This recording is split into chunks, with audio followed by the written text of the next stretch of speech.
नमस्कार, उत्तराखंड समाचार में आपका स्वागत है। मैं देवेंद्र प्रसाद। सबसे पहले मुख्य समाचार।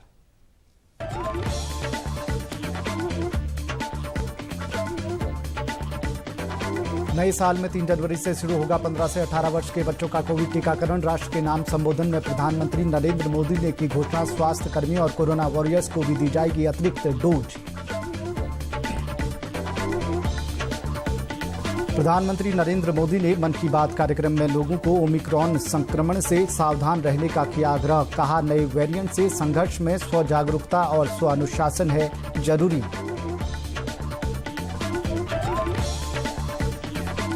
भाजपा अध्यक्ष जेपी नड्डा ने देहरादून में विधानसभा चुनाव की तैयारियों को लेकर की बैठक। पार्टी कार्यकर्ताओं को विधानसभावार बूथ मैनेजमेंट मजबूत करने का दिया मंत्र।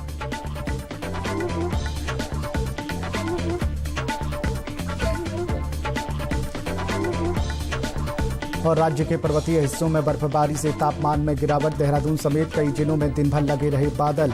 मौसम विभाग ने अगले 3 दिन ऊंचाई वाले इलाकों में बारिश बर्फबारी की जताई संभावना। अब समाचार विस्तार से।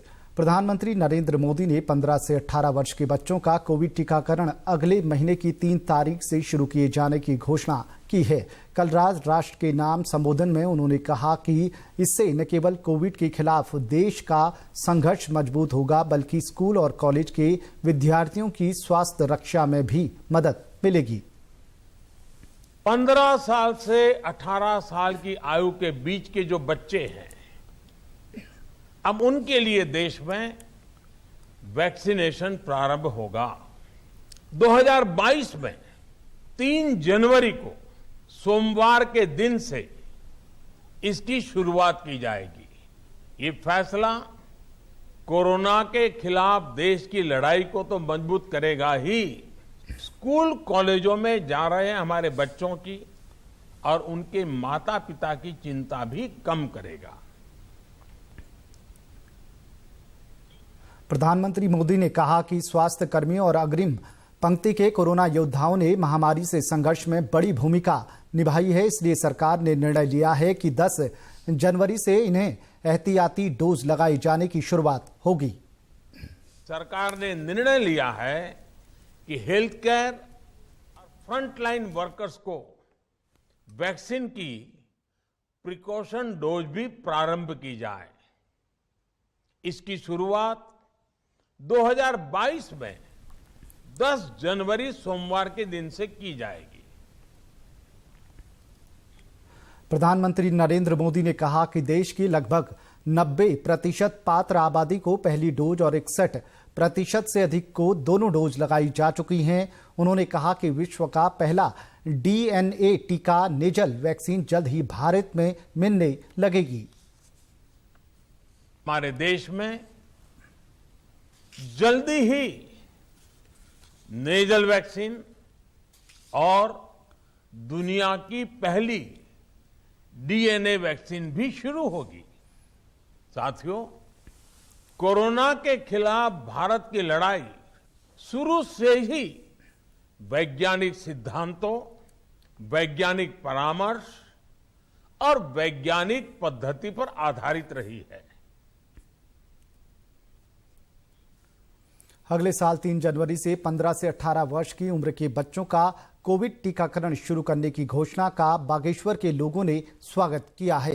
प्रधानमंत्री के मन की बात कार्यक्रम को सुनने के बाद प्रेम मोहन भट्ट ने कहा कि इससे अभिभावकों को बड़ी राहत मिली है। हमारे भारत के माननीय आदरणीय प्रधानमंत्री महोदय ने जो घोषणा की है कि 15 से ऊपर के बच्चों को भी टीकाकरण होगा, ये बहुत सराहनीय कदम है। और 60 वर्ष से ऊपर के बुजुर्गों को भी लगेगा, बहुत अच्छा स्टेप उठाया गया है। तथा जो फ्रंटलाइन वर्कर्स के लिए कह रहे हैं कि इनको भी टीकाकरण होगा, बहुत अच्छा है। सभी लगाएं, सुरक्षित है। मैंने 2 डोज लगा लिए हैं। हमारे देश के माननीय प्रधानमंत्री जी ने जो घोषणा की है 15 वर्ष से ऊपर के बच्चों के टीकाकरण के लिए, मैं उसकी अत्यंत सराहना करता हूँ। मैंने अपनी 2 डोज लगवा ली है, ये काफ़ी सार्थक है। और सभी 60 वर्ष से ऊपर फ्रंटलाइन वर्कर को भी अपील करता हूं कि टीकाकरण जरूर कराएं। यह अत्यंत प्रभावी है। प्रधानमंत्री नरेंद्र मोदी ने लोगों से अपील की है कि वे कोविड और ओमिक्रॉन के खिलाफ लड़ाई में किसी तरह की कोताही न बरतें। आकाशवाणी से मन की बात कार्यक्रम में उन्होंने कहा कि वैज्ञानिक नए वेरिएंट ओमिक्रॉन का अध्ययन कर रहे हैं और हर रोज नए आंकड़े सामने आ रहे हैं। नए वेरिएंट से संघर्ष में स्व जागरूकता और स्व अनुशासन जरूरी है। ओमिक्रॉन वेरिएंट आया है, उसका अध्ययन हमारे वैज्ञानिक लगातार कर रहे हैं। हर रोज नया डेटा उन्हें मिल रहा है, उनके सुझावों पर काम हो रहा है। ऐसे में स्वयं की सजगता, स्वयं का अनुशासन कोरोना के इस वेरिएंट के खिलाफ देश की बहुत बड़ी शक्ति है। हमारी सामूहिक शक्ति ही कोरोना को परास्त करेगी। इसी दायित्व बोध के साथ हमें 2022 में प्रवेश करना है। प्रधानमंत्री ने तमिलनाडु हेलीकॉप्टर हादसे में जान गंवाने वाले कैप्टन वरुण सिंह और देश के पहले सीडीएस जनरल बिपिन रावत को भी याद किया। वरुण सिंह उस हेलीकॉप्टर को उड़ा रहे थे जो इस महीने तमिलनाडु में हादसे का शिकार हो गया। उस हादसे में हमने देश के पहले सीडीएस जनरल बिपिन रावत और उनकी पत्नी समेत कई वीरों को खो दिया। वरुण सिंह भी मौत से कई दिन तक जाबाजी से लड़े, लेकिन फिर वो भी हमें छोड़कर चले गए। वरुण जब अस्पताल में थे, उस समय मैंने सोशल मीडिया पर कुछ ऐसा देखा जो मेरे हृदय को छू गया। इस साल अगस्त में ही उन्हें शौर्य चक्र दिया गया था। इस सम्मान के बाद उन्होंने अपने स्कूल के प्रिंसिपल को एक चिट्ठी लिखी थी। इस चिट्ठी को पढ़कर मेरे मन में पहला विचार यही आया कि सफलता के शीर्ष पर पहुंचकर भी वे जड़ों को सींचना नहीं भूले। प्रधानमंत्री मोदी ने साफ वाटर स्टार्टअप के बारे में बातचीत की और कहा कि इस स्टार्टअप को वैश्विक पुरस्कार है जो स्वच्छता की दिशा में बड़ी उपलब्धि है। साफ वाटर नाम से एक स्टार्टअप के बारे में पता चला है जिसे कुछ युवाओं ने शुरू किया है। ये आर्टिफिशियल इंटेलिजेंस और इंटरनेट ऑफ थिंग्स की मदद से लोगों को उनके इलाके में पानी की शुद्धता और क्वालिटी से जुड़ी जानकारी देगा। ये स्वच्छता का ही तो एक अगला चरण है। लोगों के स्वच्छ और स्वस्थ भविष्य के लिए इस स्टार्टअप की अहमियत को देखते हुए इसे एक ग्लोबल अवार्ड भी मिला है। पीएम मोदी ने सभी को नए साल की शुभकामनाएं दी। उन्होंने लोगों से बड़ा सोचने, बड़े सपने देखने और उन्हें पूरा करने के लिए कड़ी मेहनत करने को कहा। भाजपा के राष्ट्रीय अध्यक्ष जेपी नड्डा ने आज अपने देहरादून के एक दिवसीय दौरे में प्रदेश के भाजपा नेताओं के साथ प्रधानमंत्री के मन की बात कार्यक्रम को सुना। कार्यक्रम के बाद जेपी नड्डा ने कहा कि प्रधानमंत्री ने स्कूली बच्चों की परीक्षा से लेकर कोरोना वॉरियर्स की सराहना की है। स्कूल में पढ़ने वाले बच्चों की परीक्षा की दृष्टि से उनको कैसे परीक्षा देनी चाहिए और कैसे परीक्षा को लेना चाहिए, इसके बारे में चर्चा की है। उन्होंने कोरोना में कोरोना वॉरियर्स ने किस तरीके से लड़ाई लड़ी, जंग लड़ी, उसके बारे में चर्चा की है। उन्होंने कोरोना में किस तरीके से हमारे साइंटिस्टों ने काम किया, इसकी चर्चा की है। उन्होंने कोरोना में ऑक्सीजन पहुंचाने वाले एक ट्रक ड्राइवर की क्या विचार होते हैं, उसके बारे में चर्चा की है। सेल्फ हेल्प ग्रुप में महिलाओं ने महिला सशक्तिकरण के लिए क्या क्या किया है, उसके बारे में चर्चा की है। किस तरीके से लोग सेल्फ हेल्प ग्रुप के माध्यम से देश की आर्थिक दृष्टि को मजबूत करने में लगे हैं और ग्रामीण अर्थव्यवस्था खड़ी हो रही है, इस पर चर्चा की है। हमको ये समझना चाहिए कि हमारे प्रधानमंत्री जी ने इस मन की बात का समाज के विषयों को, सामाजिक विषयों को लेकर के किस तरीके से देश को दिशा दी है और दृष्टि दी है, ये हमारे प्रधानमंत्री हैं। इस बात को भी हमको ध्यान में रखना चाहिए। जेपी नड्डा ने गढ़वाल क्षेत्र के नेताओं के साथ बैठक की और कहा कि सभी को विधानसभा वार बूथ मैनेजमेंट मजबूत करना होगा। इसी के साथ उन्होंने पार्टी के कार्यकर्ताओं को चुनाव प्रचार में जुट जाने की अपील भी की।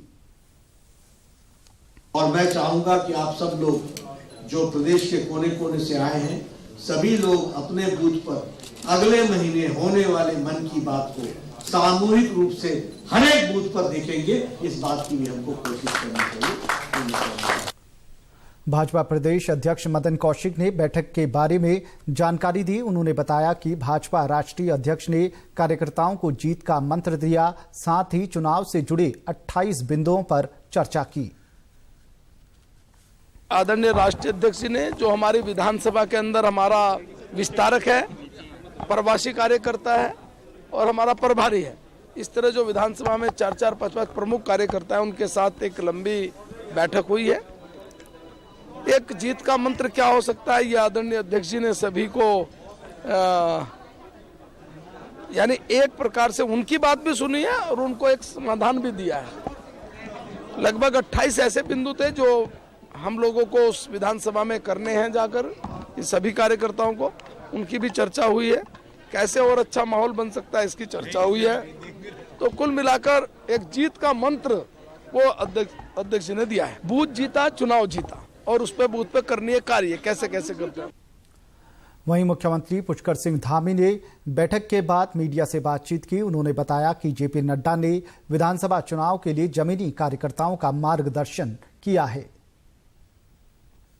माननीय राष्ट्रीय अध्यक्ष जी का दौरा जो जमीनी जो हमारे कार्यकर्ता हैं, उन कार्यकर्ताओं तक सीधे कैसे वर्किंग की जाए, उस वर्किंग के बारे में उन्होंने मार्गदर्शन किया है, जिसमें विधानसभा के प्रभारी हैं, विस्तारक हैं और साथ में हमारे जो प्रवासी कार्यकर्ता हैं, उन सभी के अलग अलग चरणों में बैठक हुई है कि किस प्रकार से अब जो है लोगों के बीच में जाके कैसे कैसे प्रचार करना। राज्य के पर्वतीय हिस्सों में बर्फबारी के बाद आज तापमान में गिरावट दर्ज की गई। पहाड़ से मैदान तक शीतलहर की चपेट में है। राज्य के लगभग सभी क्षेत्रों में आज सुबह से ही बादल छाए रहे। चमोली में बादलों के बीच ऊंचाई वाले कई स्थानों पर बर्फबारी हुई। बद्रीनाथ धाम के साथ रुद्रनाथ, हेमकुंड, रूपकुंड, फूलों की घाटी सहित ऊंची पहाड़ियों पर बर्फ छा गई। उत्तरकाशी जिले के ऊंचाई वाले इलाकों में बर्फबारी हुई। वहीं मां गंगा के शीतकालीन प्रवास मुखवा में सीजन की दूसरी बर्फबारी का सिलसिला जारी है। इस बीच हर्षिल, मुगबा, चौरंगी, दियारा बुग्याल सहित अन्य जगहों पर पर्यटक बर्फबारी का लुत्फ उठाने के लिए पहुंच रहे हैं। वहीं होटल व्यवसायियों के चेहरे भी खिले हुए हैं। बागेश्वर के पिंडर घाटी के द्वाली, फुरकिया, सुंदर घाटी में हिमपात से तापमान बेहद कम हो गया। चंपावत में घने बादलों के बीच लोगों को ठंड से राहत पाने के लिए अलाव का सहारा लेना पड़ा। टिहरी में भी बादलों की मौजूदगी चलते ठंड में इजाफा दर्ज किया गया। पिथौरागढ़ के मुनस्यारी में बर्फबारी से वाहनों की आवाजाही मुश्किल हो गई है। बर्फ और पाला पड़ने से पर्वतीय रास्तों में फिसलन बढ़ गई है। मौसम विज्ञान केंद्र के अनुसार राज्य के ज्यादातर क्षेत्रों में अगले 3 दिन उत्तरकाशी, चमोली, रुद्रप्रयाग, बागेश्वर और पिथौरागढ़ के ऊंचाई वाले इलाकों में कहीं कहीं हल्की बारिश और बर्फबारी हो सकती है। 27 दिसंबर को समुद्र तल से 3000 मीटर और उससे अधिक ऊंचाई वाले स्थानों में बर्फबारी की संभावना है, जबकि 28-29 दिसंबर को 2500 मीटर से अधिक ऊंचाई वाले इलाकों में भी बर्फबारी की संभावना रहेगी। चंपावत की ऑर्गेनिक चाय अपनी खुशबू और स्वाद के लिए देश ही नहीं विदेशों में भी मशहूर है। यहाँ चाय के बागान 450 से अधिक परिवारों में खुशहाली लेकर आए हैं। स्थानीय महिलाओं की आजीविका का साधन बने हैं। जिले में 230 हेक्टेयर क्षेत्रफल में फैले चाय बागानों से 50,000 किलो सालाना चाय पत्ती का उत्पादन किया जा रहा है। स्थानीय फैक्ट्री में इसका प्रसंस्करण कर यूरोप, अमेरिका, जापान, ईरान सहित विभिन्न देशों में ई ऑक्शन के माध्यम से बिक्री की जा रही है। चंपावत में लगभग हमारा 230 हेक्टेयर में चाय का बागान स्थापित हो गया है। जैसा कि आप देख रहे हैं मेरे पीछे, इस टाइप के हमारे पास आज की तारीख में चंपावत में 24 ऐसे साइट हैं। इन 24 साइटों में लगभग 450 परिवार चाय की खेती से जुड़े हुए हैं। चाय का उत्पादन जो हमने यहाँ पे स्टार्ट किया है वो इस वर्ष 50,000 किलो हरी पत्ती क्रॉस करेगा। ये चाय जो हम पैदा कर रहे हैं वो स्थानीय फैक्ट्री में प्रसंस्कृत होके कलकत्ता के ई ऑक्शन बाजार में तथा कुछ करीब 20% हमारा खुदरा बाजार में भी बिकता है। चाय विकास बोर्ड के प्रबंधक कहते हैं कि जैविक होने के कारण यहाँ की चाय की मांग दिनों दिन बढ़ रही है। ये चाय जो हमने शुरुआत में 13 किलो एक्सपोर्ट किया था, वो आज की तारीख में हम 3000 kilo America young mountain T को एक्सपोर्ट कर रहे हैं। इस चाय की खासियत यह है कि ये पूर्णतः जैविक है। Uttarakhand state organic certification agency के द्वारा इसको एनपीओपी एवं एनओपी का सर्टिफिकेट मिला हुआ। चाय बागानों में काम कर रही महिलाएं भी रोजगार मिलने से खुश हैं। ये चाय बागान उनके परिवार के पालन पोषण का माध्यम बन गए हैं।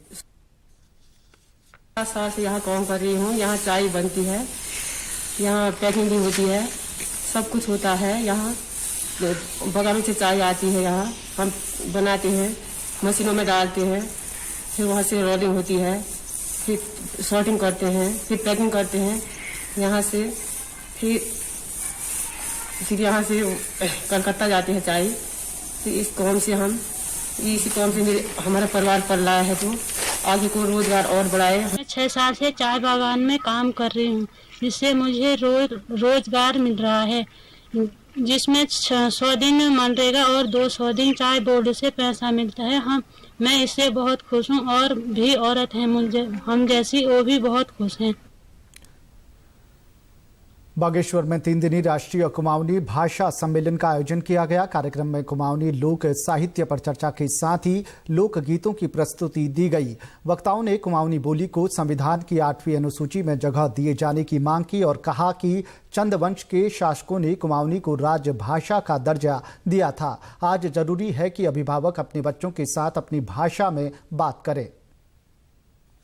मैं नए बच्चों को बताना चाहूँगा कि हम घर में भी अपनी भाषा को बोलें, अपने माता पिता से अपनी भाषा को बोलने के लिए बच्चों ने आग्रह करना चाहिए कि आप हमारे सामने कुमाऊनी में बोलें, गढ़वाली जौनसारी में बोलें। लोग कहते हैं कि हमने अपने बच्चों के सामने कुमाऊनी, गढ़वाली, जौनसारी या लोक भाषा बोलनी चाहिए। सम्मेलन में कहा गया कि राज्य के स्कूलों में लोक भाषाओं को विषय के तौर पर पढ़ाया जाए। भाषा को रोजगार के साथ जोड़ना भी जरूरी है। 3 दिन तक लोग विचार विमर्श करने हमारे कुमाऊनी भाषा विकास कशी कर सकूँ, कशी आगे का एक महत्व एक मिल सकूँ। तो मुख्यतः ये मांग उठ है कि हमारे भाषा के भारतीय संविधान 8वीं अनुसूची में शामिल करी जाओ और एक मान्यता दी जाओ भाषा के रूप में। और दूसरी मांग ये उठ रहा है कि स्कूलों में कक्षा 1 बटी लेवल कक्षा MA तक एक विषय के रूप में कुमाऊनी भाषा में पढ़ाई जाओ और जब तक ये रोजगार देकर न जोड़ी जाए तब तक जो भाषा विकास में हर सकूँ यो चिंता लोगों ने जाहिर करे। नई शिक्षा नीति में भी क्षेत्रीय भाषाओं को आगे बढ़ाने की पहल हो रही है। कार्यक्रम में शामिल पर्यावरणविद किशन सिंह कहते हैं कि हमें पहले अपनी भाषा को समृद्ध बनाना चाहिए, फिर दूसरी भाषा सीखनी चाहिए। मैं समझ रहा हूँ कि आने वाली नई पीढ़ी के लिए अगर दूध बोली और अपनी मातृभाषा, राष्ट्रभाषा का ज्ञान होना बहुत जरूरी है। अगर यह को हम पिछड़ जो जब तो वास्तव में बिना अपन बोली भाषा समझे बिना हम दूसर बोली भाषा के चीज को हर ढंग न समझा सकना। कुमाऊं भाषा से जुड़ी किताबों के लिए बागेश्वर में अब लाइब्रेरी भी उपलब्ध होगी। आज कुमाऊनी पुस्तकालय की शुरुआत भी हुई और आज बहुत फुल काम ले रहा हूँ। एक कुमाऊनी साहित्यिक लाइब्रेरी जैसा कोई पुस्तकालय की स्थापना यहाँ मलवाड़ी सहयोगल मंडल शहर में है। और अब हमारी जो एक चिंता थी पहली बड़ी एक शिकायत होती है कुमाऊनी साहित्य कहाँ बैठे हम का मिलल कहाँ पढ़ो कसके हो तो समाधान कराएगा। कार्यक्रम में कहा गया कि भाषा हमारी पहचान है और इसे बचाए रखना सबके लिए जरूरी है। प्रदेश के समाचारों में बस इतना ही। नमस्कार।